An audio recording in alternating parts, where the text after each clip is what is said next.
winner at the Total Energies now CrowdStrike. 24 hours of Spa, just one. Here we go, and a big hit further back. That's one of the Bartone cars. Here's the GT4 start, but I imagine we'll see the yellow flag soon.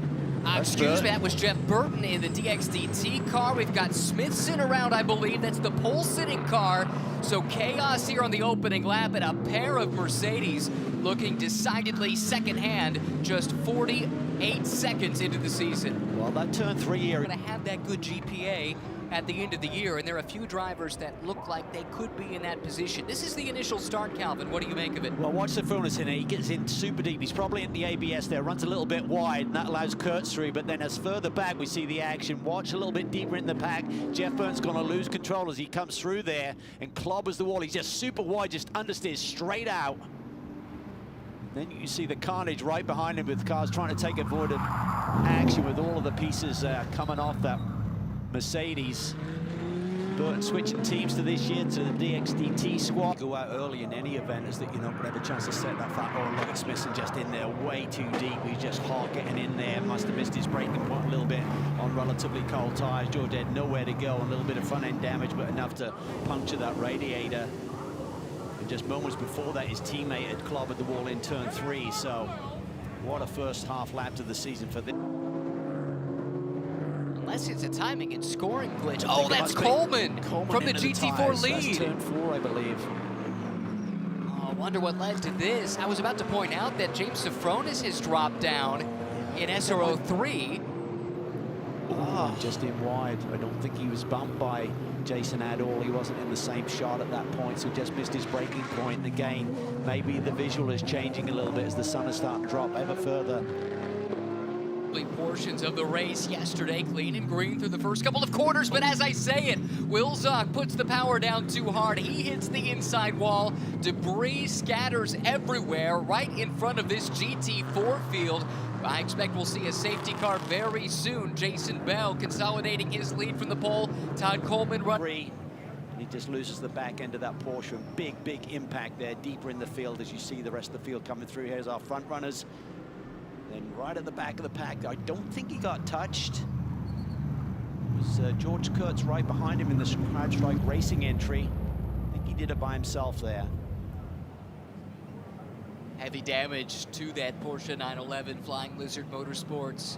That classic livery on that race car, and Andy, who's back in the series of SRO3. So Vogel and Kurtz, who is languishing there. Here's a battle. Uretsky, the brightly colored Aston, going side by side with Schweston. Around goes Coleman. Might have been some contact there, and it happens in front of the bulk of the GT4 field. Damage to Schwestka. He's in the wall big time. Left front was crumpled there with the hit.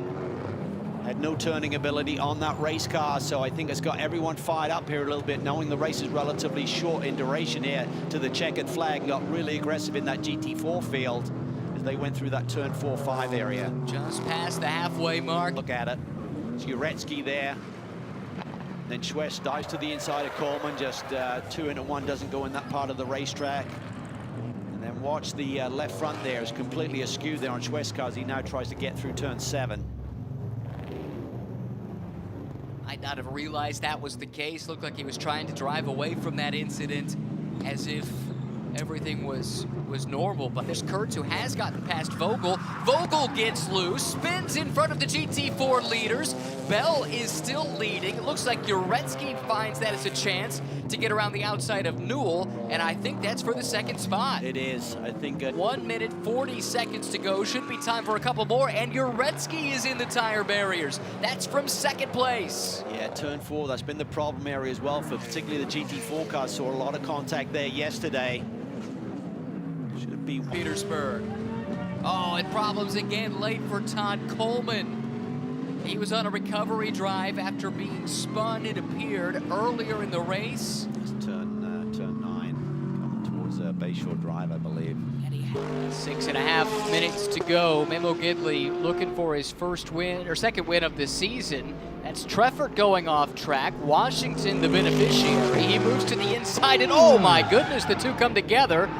Somehow, a full 360, and Kyle Washington can keep on going. Wow.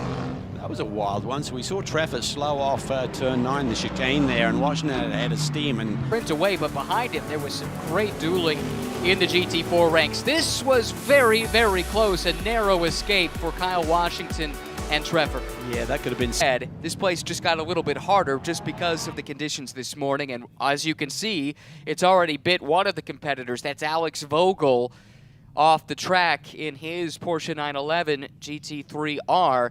And one thing we should say is we've had a lot of rain in this part of the country over the past few weeks, including earlier in the week. Right, it was over a second for a time. Let's take a look at this replay.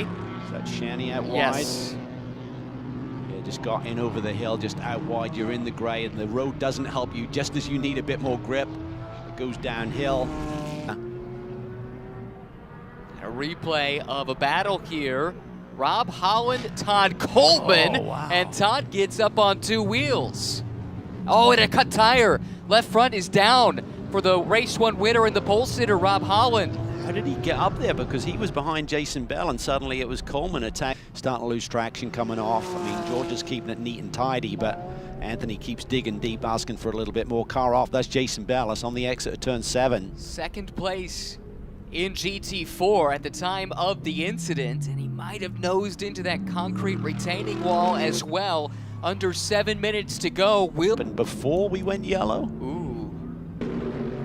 Let's look at this. We can see at the top of the screen. Yep. Just by himself. I think he was chasing after the lead. A pretty good impact there. You can see the hood and probably the front fender dislodged, and also